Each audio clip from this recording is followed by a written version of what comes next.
Hi, and welcome to the latest ITK soccer show, where today we will look at the next group in the Russian World Cup. Today's group we're going to look at is Group B, and that features Iran, Spain, Morocco, and the current European champions, Portugal. So please like, share, subscribe, comment on the videos. Also check us out on Twitter, the ITK Soccer Show, Facebook, ITK Soccer Show, and for more videos, previous series, and things we've done, youtube.com/the ITK Soccer Show. So we'll get started and look at Iran first of all. So in qualifying, they were very good defensively. This isn't just a one-off. If you look at them in the previous World Cup as well, they were very well organised. For example, they held Argentina to 91 minutes until Messi got the ball and put it in the back of the net from 30 yards. They only won that game 1-0. They're probably going to be the same. They'll park the bus. They'll hope maybe to pick up a point here or there. I doubt they'll even score a goal. And you know, they were very good in qualifying, as I said, defensively. They only conceded 2 goals, and that was against Syria, and that was actually in their last game. So it's one of the best defensive records. I know the standard wouldn't be the best, but in the whole of the qualifying campaign for all teams. Carlos Queiroz is still their manager. Not people will know that, but he is actually manager in the last World Cup as well. So there is that bit of consistency. People know him from being Man United's assistant manager mainly. He was Real Madrid manager after Del Bosque left in 2002, and he's had a couple of spells in Portugal as well, unsuccessful spells, but he's doing a decent job there. They've got really one top player in their team, and apologies about the pronunciation of this. Alireza Jahanbakhsh, I think it's the best I'm going to do it now. He's a number 18 and he's a winger, and he plays for AZ Alkmaar. So have a look out for him. He was actually top scorer in the Dutch league with 20 odd goals. They finished to qualify for the Europa League qualifier, so good season for AZ, and there's a possible big move for him this summer. He is linked with Napoli, or he was anyway, and I don't know if he'll have to show it this time because he's might be so defensive, and he'll be probably just tracking full-backs for the whole thing. But he's a good winger. He's fast, and maybe next season we might see him get a big move. And just letting you know about him anyway. Again, I don't really see them getting much out of this. They might make a point or two off and maybe try and shut off the 2 big teams for 70 minutes and see where they can go. But they'll be doing well to get really any points, and might battle for third at Morocco. I think Spain and Portugal will be too strong for them. So we'll move on to Spain anyway. So it's their first campaign since Del Bosque has left. He took over from Jules Aragonés in 2008 after they won the Euros. So obviously they won the Euros with Aragonés, 2010 World Cup, and 2012 winners with Del Bosque. 2014, didn't get out of their group. Chile knocked them out. And the Dutch obviously in that famous game with the Van Persie header. So Julian Lopetegui is their new coach. He's a goalkeeper for Madrid and Barca he was. He's definitely got a few new players, but they're still the core of the team still that they had before. So it'll be interesting to see the transition from that. They did have a very good back in March. They did beat Argentina 6-1. So I don't know. I wouldn't really look too much into friendlies, but again, he's obviously getting something out of them anyway. Ramos will be their captain. He'll be at the back of PK, and it's solid. They know they hate each other, but they get on for each other for a couple of weeks, and for Russia anyway here. De Gea is obviously still very important.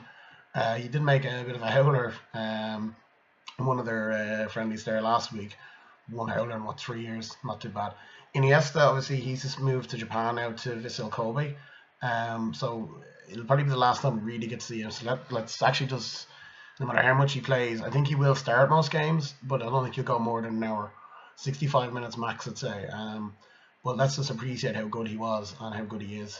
So I do keep looking out for him.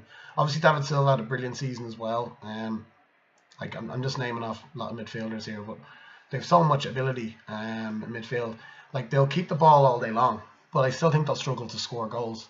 It may sound ridiculous. They scored 36 in qualifying, which is one of the highest, but 16 of them are against Liechtenstein. They beat Liechtenstein 8-0 twice. So if you look at that, really wasn't many goals per game. It was kind of average maybe 1 or 2. They're almost so good in midfield, actually in defence as well for once. They're stronger. Actually, the further they go back, they're actually better. Like Azpilicueta is one of the centre half now. Carvajal, Monreal.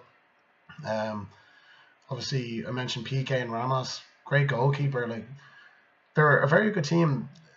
They'll defend. Actually, they won't defend badly, but if they'll get the protection and will they be too open, that they actually won't be able to defend properly. It's a big thing. Obviously, the riches in midfield they have, they could go. They won the Euros in 2012 with a false nine. Cesc Fabregas playing up there. Fabregas isn't in the squad, so Koke's in there now. Isco, Thiago, Asensio, Vasquez. All these new players coming in. I think it's great to see. They're still promoting. They're getting these players. They're playing the right way. I think a big issue is the lack of goals in the team that they do have. Morata was their top scorer in the qualifying campaign, but he's actually not in the squad. So there's a lot of Premier League players that have been left out. Now, Morata was bought for 75 million. You probably would have put a house on him in the main number 9 for Spain about 12 months ago. Doesn't make the squad. Diego Costa's back in there. Rodrigo, failed Bolton Wanderers player actually a couple of seasons ago. And Diego Aspas, we all know him from Liverpool. So like, I think there's a bit of a lack of pace in the team as well. If you take Jordi Alba out of it, Bellerin didn't make the team either, so you're looking at Carvajal probably on the right back. Again, is that Iniesta, Silva, Thiago, Busquets? They're neat, they're tidy, they're really good players. But if you don't play Vasquez or Asensio, I think you don't have much pace in that team. Costa is a battering ram. Will the style of play help him? I don't know. It didn't work at the World Cup 4 years ago, and then he was dropped from the Euros. He's back now, and he doesn't suit the Spanish style, but he is their best striker. So it's very interesting if they can get those tactics right. Obviously, again, the new breed has mentioned Saul, Koke, all these people coming in. So there is a lot going on there. Like tactics, I think they probably will go for 4-3-2-1. I think they will play the striker. I think they will play Costa. I kind of mentioned the back four there. I think Busquets is probably guaranteed. I think Iniesta will start most games. I think he'll probably go beside Thiago from Bayern Munich, who's apparently for sale actually. Then you've got maybe David Silva and Isco. Isco's hat-trick against Argentina, as I said earlier in the pre-season and the World Cup warm match. And then you've Costa, obviously Morata, Cesc Fabregas, Alonso, Bellerin, Mata, all left out. They have such a good team. They have such a good squad. There's so many people not coming. I'd be worried if they don't score first, because I think they're one of those teams, once they go ahead, they'll keep the ball, they'll keep you running, you won't get near them. But I think if you need them to chase a game, I don't know if they've got that plan B. And now, there's nothing wrong with perfecting a plan A. That's absolutely perfect. But Spain are one of those teams, though, they'll keep passing, and they'll get hit in the break with a bit of pace and power. And I think if Brazil or someone like that, they have so much power in midfield that they beat them. I'd like to see Spain do well again, but I'm not too sure. You'd really have to see them. I think if they can top their group and get into some good flowing football and get on a roll, I think they easily could win it. But is it going to be the 2010 who lost their first game against Switzerland? Is it going to be 2014 who lost 5-1 in their opening game against the Dutch? And then lost 2-0 to Chile or something. And if they start well, they could go on a roll, could win it. If they don't get into the rhythm and other teams are flying, I'd be wary. But they'd be well looking for semi-finals. Spain, they need to get that. They don't want to lose that kind of winning mentality they had, and it'd be interesting under the new coach how they do. Morocco, we're going to look at next, and they were actually undefeated in the African qualifying, and they actually beat Ivory Coast 2-0, who were seen as probably one of the best African teams of the last maybe 15-20 years. Their main man is their centre half, Mehdi Benatia. He plays for Juventus. He played for Bayern Munich. Great leader, very well respected, and he's a really good centre half, to be honest. And he's not even getting games at Juventus. There's also another guy called Achraf Hakimi. Real Madrid fans probably know him. He came through the Castilla and he's played a few games. Played against Spurs in Champions League. He's very attacking. He's very quick.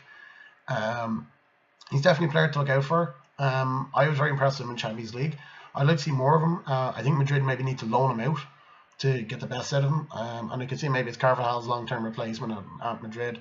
So, again, like Iran, they'll probably be tough and defensively. They'll be solid.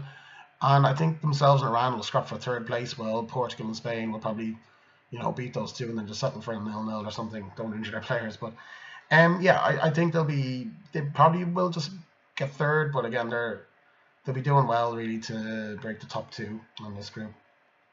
So the next team we're going to look at is Portugal. Now, you talk about Portugal, there's only one man to talk about, and it's Cristiano Ronaldo. You know, his record is getting better every year. He is one of those players, though, in my view, controversial. If he doesn't score, you don't see him in a game. But thankfully for him, he always scores at least one in most games, so he doesn't really have that problem. All you can do is talk about how great he is. We all know how great he is. Left, right foot, header. Maybe lost that yard of pace he had, but he doesn't lose that movement. He doesn't lose that instinct. You can't teach that. The best natural goal scorer ever. Best player ever? Not for me, but we'll talk about that different day. But you look at it's all about his supporting cast though for Ronaldo. Portugal won the Euros by winning one game in over 90 minutes, drawing their 3 group game matches against Hungary, Iceland, really not great teams. They beat Croatia after 119 minutes. You know, they beat Wales they beat Wales in the semi-final. They beat France, you know, a Swansea reject scoring a goal. Like, it was just, I don't know how they did it. They're one of the worst teams to win a competition since Greece. But what they have is, though, they have 10 workhorses behind Ronaldo who spearheads it all. He takes the glory, but the 10 people behind him work like they'll fit his style to do everything for him. And he leads them, and he shows that moment of magic where he just gets the ball and puts it in the back of the net. Fernando Santos, the manager, is doing such an amazing job there. He took over after 2016 qualifying, really, like, they were nowhere near what they could have, and he got them qualified, and he's doing a brilliant job. Obviously, they won the Euros then and all that. So the teamwork will work for Ronaldo. You've got like the likes of Moutinho, Rafael Guerreiro. I like for Dortmund, he can play left back or midfield. Bernardo Silva, obviously at Man City. People like that, like, they've always had workhorses in midfield, like Raul Morales, Veloso, going back through the years. There's no Nani this year. Quaresma's still in the squad. Pepe is still at the back, as long as Bruno Alves. So they've got an old team. No Ricardo Carvalho this time. Cedric is right back. So I don't think they'll win it, but again, they're going to be like the word in the Euros. They're probably not going to play great stuff, but they've got 10 people behind the ball who work their ass off for Ronaldo. And if you've got that, Ronaldo then can show what he can do. He doesn't have to worry about defending. He doesn't have to worry about anything like that. It's still the core of the team, though, that did beat France 1-0 in the final. But it maybe is a bit of an aging defence is what I worry about. Like, as mentioned, Alves, Pepe, Jose Font, who's now in China, after he left Southampton, West Ham. He went from Southampton to West Ham.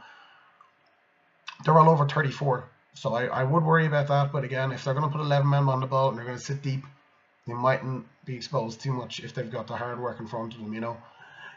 They were joined up with Switzerland in their group, and Ronaldo scored 15 goals in qualifying, so there's nothing else to say about that. Like Spain, I think they need to top Group B. The main thing is because they don't want to play the winners of the other group, and that's just the way it is. So, like, I think the winners of this, I can't really call it, to be honest. It'd be Spain and Portugal will go through, but I think they'll get to France in the last 8, Portugal, and I think France will want their revenge. And I think they went by the quarterfinals. But it is really one of those things that it's very difficult to kind of go by, and we'll see what happens at them anyway. But it's very, very close. But I think Spain and Portugal in this group anyway.